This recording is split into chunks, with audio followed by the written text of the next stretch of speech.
पुढच्या महिन्यामध्ये 6 तारखेला पंढरीची वारी म्हणजेच एकादशीचा खूप मोठा भव्य दिव्य असा सोहळा आहे। तर सर्वच महाराष्ट्रामधनं सर्वच वारकरी बांधव जे असतात ते पंढरपूरसाठी रवाना होतात। तर तशीच एक तळवाडेवरनं आलेली एक दिंडी आहे मालेगाववरनं, तर ती पण आता सध्या जाते पंढरीची वारी विठोबारायांच्या मंदिरामध्ये म्हणजे पंढरपूरला। विश्वनाथ महाराज जाधव हे आपल्याला त्याबद्दल काही संबोधित करताय, काय सांगाल बाबा? जगात परमात्माच एक सुखरूप आहे आणि सुख अशी वस्तू आहे की प्रत्येकाला पचणारी वस्तू आहे।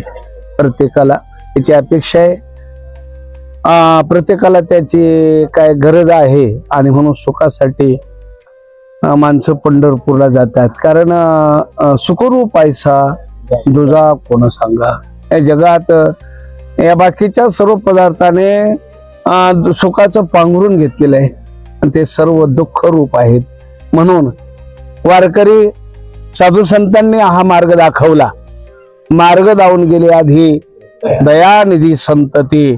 त्या संतांनी सांगितलं की तुम्ही सुखासाठी तळमळ करताना तर पंढरीशी जाई एक वेळ, तू अवघाचे सुखरूप होशी, जन्मोन जन्मीचे दुःख विसरेशी। इथं आत्मकल्याण तर आहेच, प्रश्न नाही, पण शरीराच्या दृष्टीने सुद्धा 40 45 वर्षाचे माणसं गुडघ्याच्या ऑपरेशनाला तयार आहेत। लाख काही लाख रुपये देऊन घरी बसलेले आहेत, रात्रंदिवस रडतात। साधू संतांनी सांगितले एक वारी जर केली, वर्षातून एक वारी केली तर शारीरिक सुद्धा स्वास्थ्य मिळेल। मोक्ष तर आहेच, तो पुढे आहे अजून, पण तुम्हाला जगायचं असेल 80 वर्ष 45 वर्ष जगायचं असेल तर तुम्हाला चालावंच लागेल। आमच्या साधू संतांनी त्याबरोबर शरीराची काळजी घेतली। आत्मकल्याण तर आहेच, मोक्ष आहेच, प्रश्न नाही। मुखी नाम हाती मोक्ष, आयचे साक्ष बहुतांचे। आमच्या साधू संतांनी सांगितलं की ज्याच्या नावात मोक्ष मिळतो वैकुंठाशी जावे, तो का म्हणे ज्याच्या नावे। असा परमात्मा आमच्या वारकऱ्यांचा आराध्य दैवत नाही का।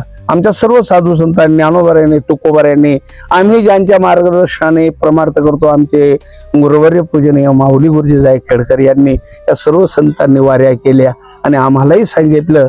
आणि संतांचे पायी हा माझा विश्वास ठेवून आम्ही पण सर्व एक माऊली परिवार, जायखेडा माऊली परिवार आमचा माऊली परिवार आहे।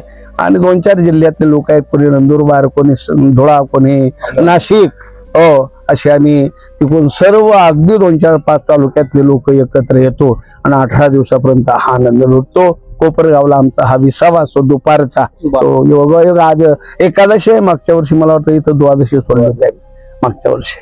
बस, धन्यवाद बाबा। रामकृष्ण रामकृष्ण